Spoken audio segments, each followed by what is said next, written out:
EU legal opinion, mass data retention at odds with EU law. Brussels, AP, a legal advisor at the European Union's highest court said Wednesday that the bloc's data protection rules should prevent member states from indiscriminately holding personal data seized from internet and phone companies, even when intelligence agencies claim that national security is at stake. In a non-binding opinion on how the European Court of Justice, or ECJ, should rule on issues relating to access by security and intelligence agencies to communications data retained by telecommunications providers, Advocate General Campos Sanchez-Bordona said the means and methods of combating terrorism must be compatible with the requirements of the rule of law. Commenting on a series of cases from France, the UK and Belgium, three countries that have been hit by extremist attacks in recent years and have reinforced surveillance, Sanchez-Bordona said that the ECJ's case law should be upheld.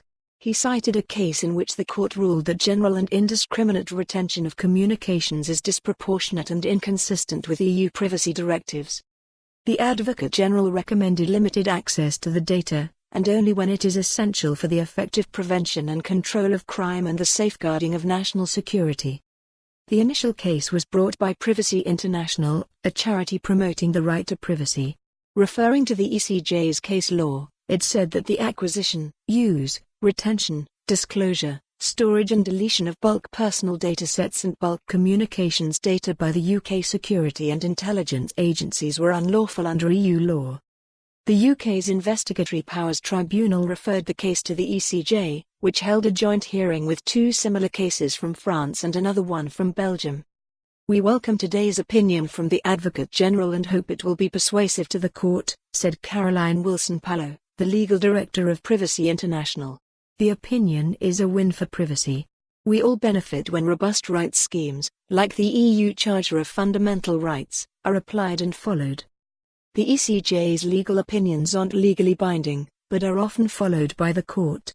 The ECJ press service said a ruling is expected within 2 months. Should the court decide to follow the opinion of the Advocate General, metadata such as traffic and location data will remain subject to a high level of protection in the European Union, even when they are accessed for national security purposes, said Luca Tassoni, a researcher at the Norwegian Research Centre for Computers and Law. This would require several member states, including Belgium, France, the UK and others, to amend their domestic legislation. For more on this story, visit the news article link.